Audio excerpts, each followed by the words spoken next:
Como a gente viu, a reportagem procurou definir o significado da internação compulsória, mas é bom lembrar que existem também a internação voluntária, onde a pessoa que solicita, aliás, a própria internação, e a internação involuntária, que ocorre sem o consentimento do paciente e a pedido de terceiros, e deve ser comunicada ao Ministério Público em até 72 horas. Cris. Dinei, eu acho que já existe a internação compulsória. Por quê? O Estado Civil ele fica nessa burocracia, nesse lero-lero, como diz a linguagem popular. Ah, que tem que pensar, que o especialista tem que pensar. Já o Estado paralelo, o que ele faz? Ele já interna a pessoa, porque desde quando a pessoa sai de casa, larga a família, larga tudo, para ficar ali vegetando na rua e só em comprar droga, ele já está internado. Só o Estado que não vê isso. O que você acha disso? Você que vê várias pessoas o dia inteiro indo lá, aí você não interna, ele numa clínica, não tem internação. Mas ele já tem vício, né? Ele já tem internado no vício. O que você acha disso, cara? É o que você falou. Quando você tem uma visão, você escreve uma lei, né, um estatuto em prol de alguma coisa, é uma coisa. Agora, quando você tem uma visão clara do que realmente acontece, aí você começa a pincelar de uma forma mais coerente a situação, porque... como pode dizer assim, não cada caso é um caso. Né, e a lei ela põe como se todos precisassem da mesma coisa. Muitas vezes é uma forma de que você tem que ter um olhar detalhado de cada situação, porque existe um contexto ali, igual eu convivo muito com isso, vejo muito isso, eu vejo que são coisas que você pensa assim, poxa, esse aqui precisa disso, esse aqui precisa de outro. Então não pode colocar todo mundo no mesmo saco e falar assim, vamos excluir todo mundo, porque na verdade, como você falou, isso é uma forma de excluir o excluído. E o que mais me chateia, doutor, é que o artigo 28 da lei de tóxico, ele fala do dependente, ele fala que não pode ter...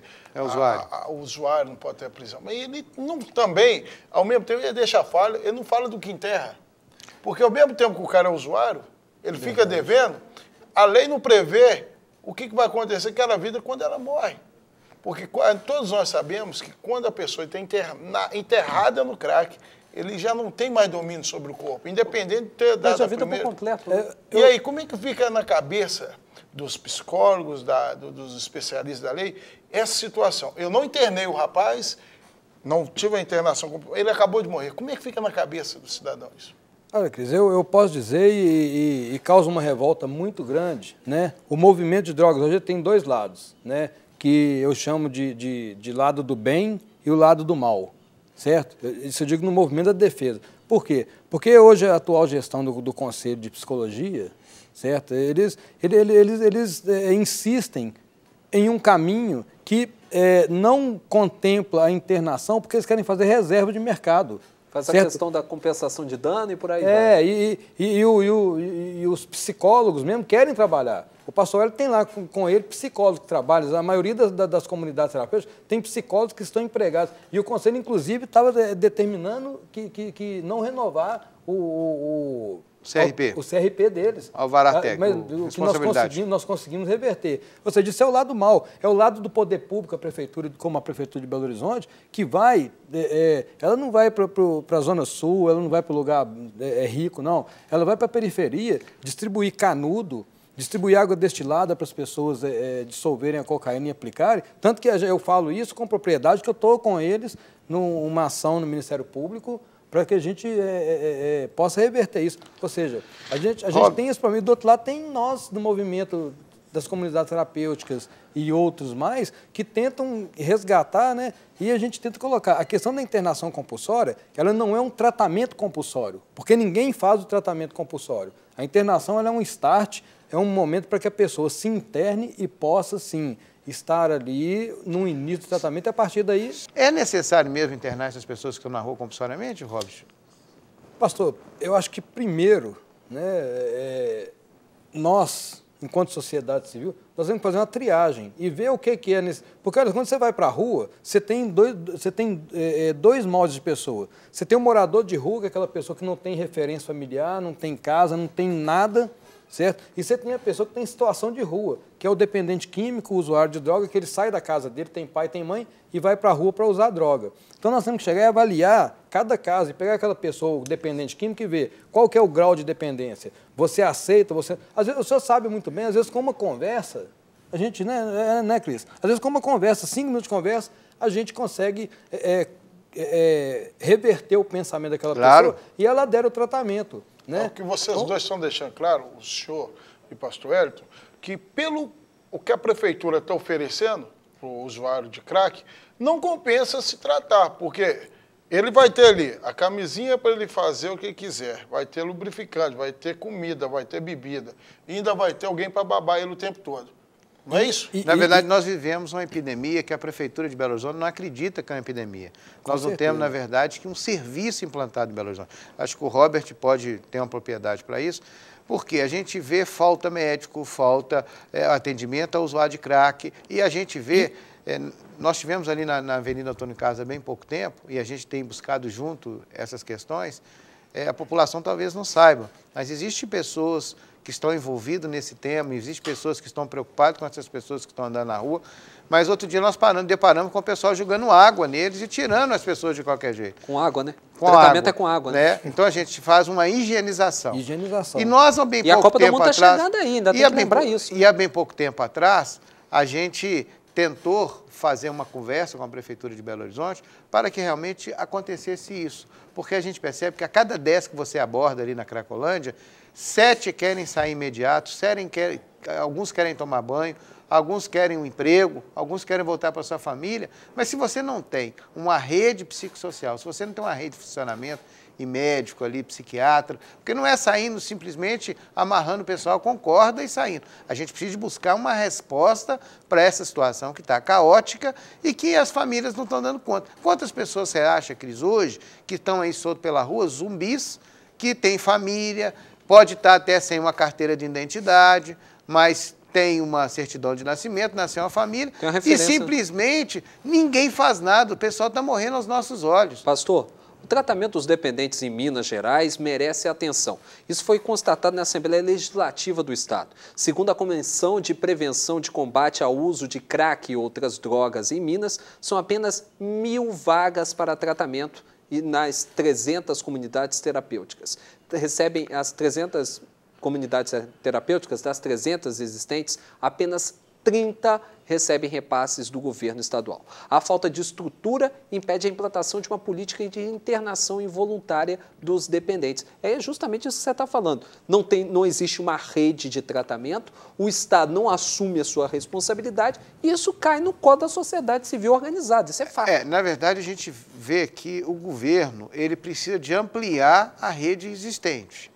Mas a gente vê a omissão da Prefeitura de Belo Horizonte, vê a omissão do governo federal, porque a gente vê que lá a gente resolve em Brasília as coisas, mas as coisas se resolvem no território. Não se aplica aqui, ou seja, se aplica aqui.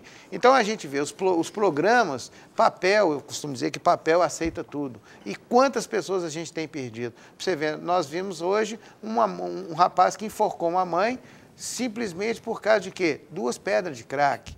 Então, isso a gente vê nos jornais a todo momento. Então, a gente percebe o descaso. Falta, na minha visão, que milito nessa área já há um tempo, eu vejo, e aí o Robert pode também comentar sobre isso, falta vontade política para poder acontecer.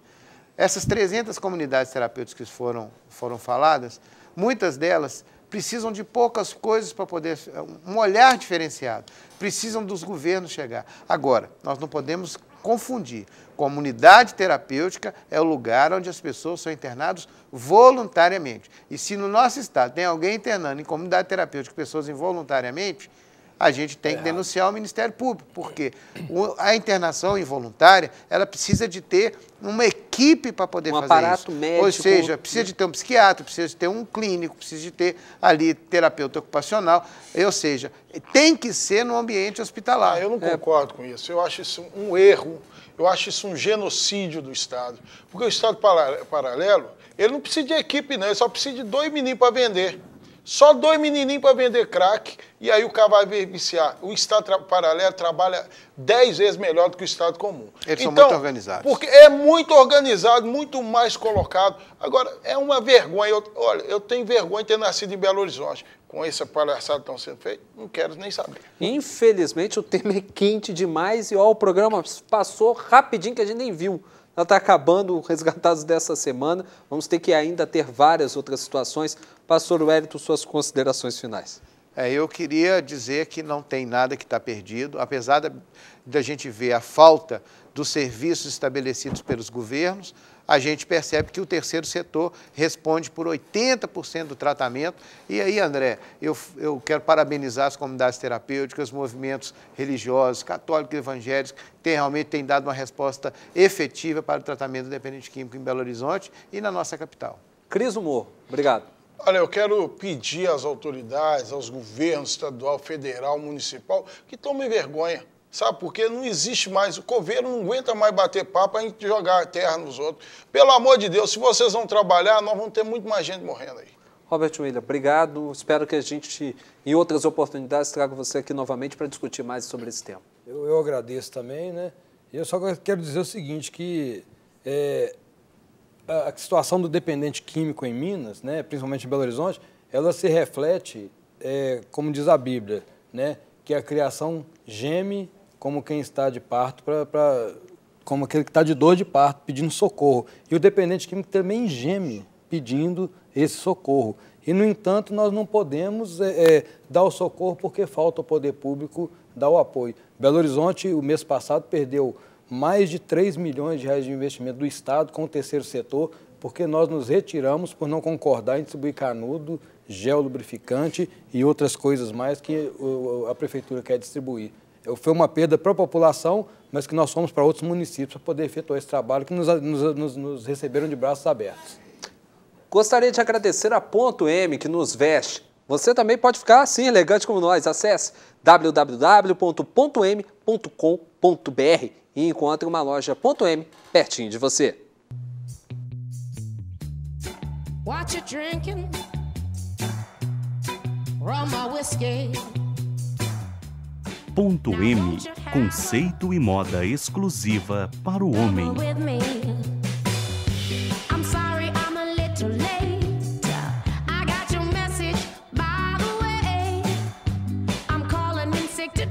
Ponto M, para o homem, o melhor, nos principais shoppings.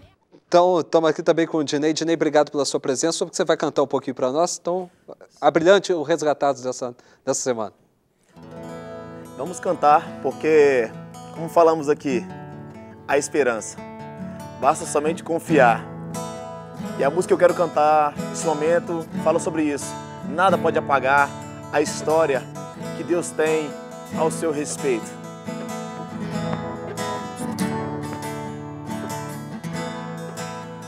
Nada pode apagar a história que ao meu respeito Deus escreveu. Nada pode impedir o teu braço forte ao teu favor de agir. Teu é todo poder, não há nada que não possa fazer. Como filho teu, eu sempre vou vencer.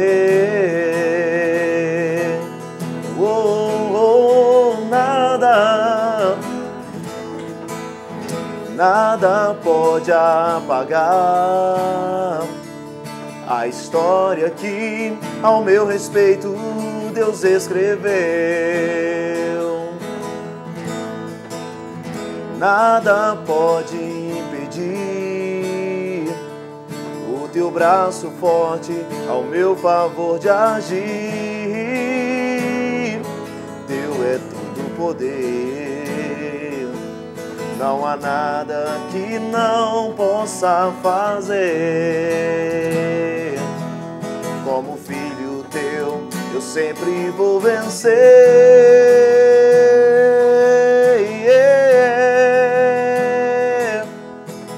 Deus, em ti sempre vou confiar. Faz o mar e a tempestade se acalmar. Resgatados dessa semana fica por aqui. Até o próximo programa aqui na Rede Super. Inspirando você. Tchau. Como um vaso enche-me com teu poder. Creio